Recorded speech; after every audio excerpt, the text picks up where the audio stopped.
Estamos con Jorge Cepeda, quien ha sido director del diario El Universal de México y, bueno, es novelista, ha escrito una novela, Los corruptores, Jorge Cepeda Patterson, muy buena, digamos, sobre la vida política, muy actual además en México, vinculada a temas de narcotráfico, etcétera.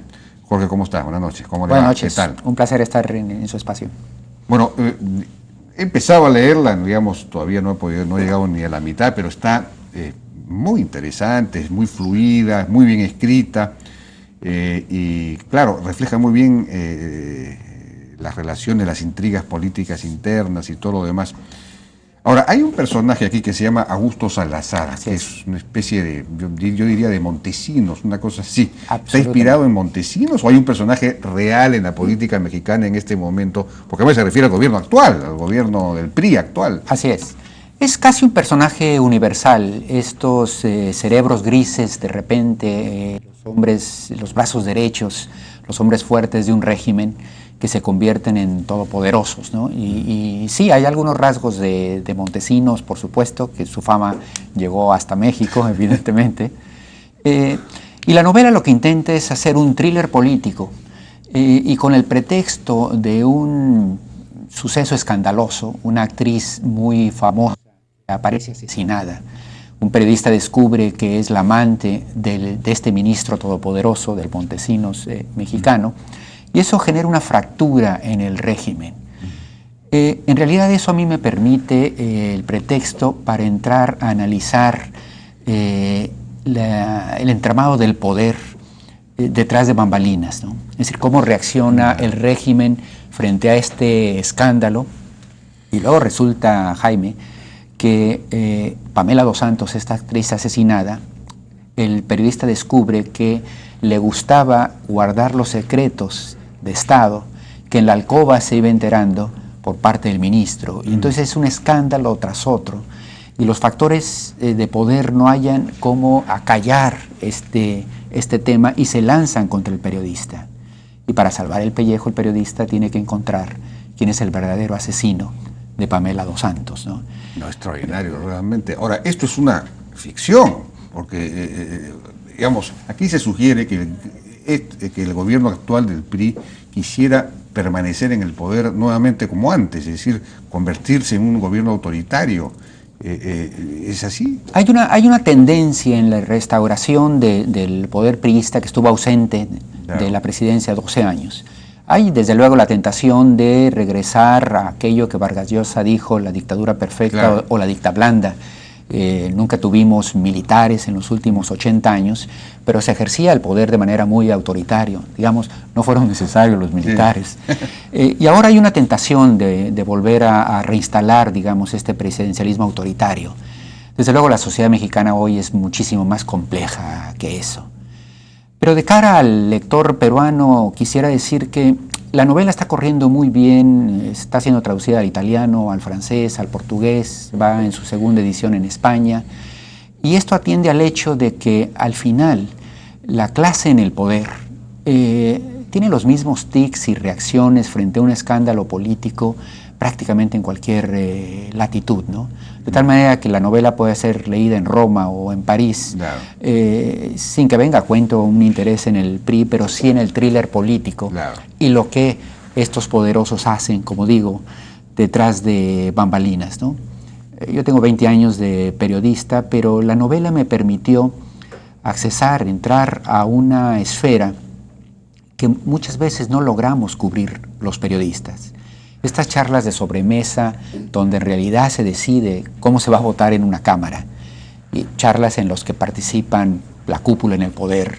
De repente solo la novela me permitió tener acceso a qué pasa debajo de la piel de un general que se corrompe por el narcotráfico, de un político enriquecido obscenamente y que sigue creyendo que es una persona decente, porque otro en su lugar no se habría robado $1 millón, sino $4 millones, ¿no? Este tipo de cosas solo la ficción realmente te permite acotarlas, ¿no? Sí, interesantísimo. Aprovecho para preguntarle sobre La noticia más reciente ha sido la captura del Chapo Guzmán, ¿no es cierto? Que es el líder del cártel de Sinaloa. Así es. ¿No? Y veo que se ha estado capturando a otros líderes recientemente, pero al principio del gobierno de Peña Nieto parecía que, digamos, la información que yo tuve es que ellos habían llegado a la conclusión de que se estaba dándole mucha prensa al problema de la lucha contra el narcotráfico, que por ejemplo en Brasil hay muchos más asesinatos por 100.000 habitantes que en México, o en Venezuela, y sin embargo México tiene fama de ser el país mucho más violento que Brasil cuando es al revés, y esto es porque todo esto está en la prensa, todo esto está sobredimensionado. Había que bajar esto. Y sin embargo, claro, uno puede bajar la información, pero la realidad continúa. Sin embargo, parece que han encontrado o estarían encontrando alguna fórmula para manejar el tema. No realmente. Está ganando tiempo Peña Nieto en su primer año de gobierno, le bajó el volumen al tema para desaparecerlo, digamos, de la agenda, mientras se encuentran la manera de encarar el asunto por otras vías. Sin embargo, un comentario que quisiera hacer sobre la captura del Chapo es, desde luego es una buena noticia. Claro. Ya era un tema casi de vergüenza nacional que cada año Forbes sacara al Chapo como uno de los hombres más ricos del mundo, ¿no? Sí, sí. Y siguiera libre. Claro. Entonces la captura, digamos, es una buena noticia, pero del otro lado no podemos ser ingenuos, que en la longevidad del liderazgo del Chapo, que tenía más de 20 años de líder del cártel más fuerte en México, detrás de esa impunidad, en realidad hay un entramado de protección de parte de militares, policías, funcionarios, gobernadores, etc. El hecho de que caiga el Chapo significará muy poco si no cae también la red que hacía posible que lo protegiera. Desde luego el tipo era astuto, pero no era Superman, es decir, existía gracias a eso. Si no va acompañada su captura de una revisión de los circuitos de lavado de dinero, de protección policíaca y política, va a ser el recambio de una cabeza por otra y realmente el impacto en última instancia va a ser mínimo, más allá del símbolo que representa haberle quitado la palabra a Forbes, por lo menos por un rato. ¿Y usted cree que es posible eso? Que digamos, se puedan desmantelar estas redes de protección, como las llamas? La capacidad de corrupción del narcotráfico es inmensa. El flujo económico que representa para México las drogas anda en el orden de los 25.000 millones de dólares a los 40.000 millones de dólares. Es decir, más que la renta petrolera.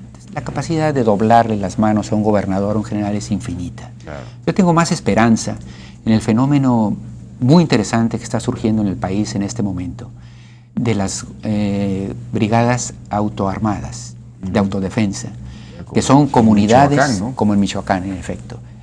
Comunidades que han sido flageladas durante más de una década por un cártel establecido ahí que los extorsiona, viola a sus hijas, etcétera, hasta que han comenzado a decir basta.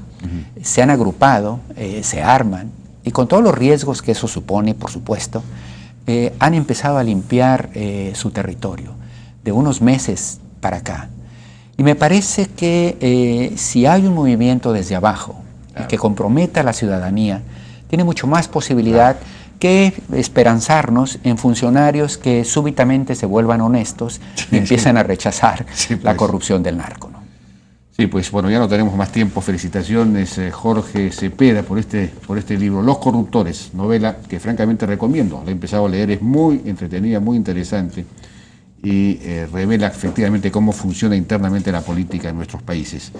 Jorge, muchas gracias, buenas noches. Muy agradecido, saludos. Con esto terminamos, nos despedimos, pero ahora viene Enrique Pasquel y Rumbo Económico. Buenas noches.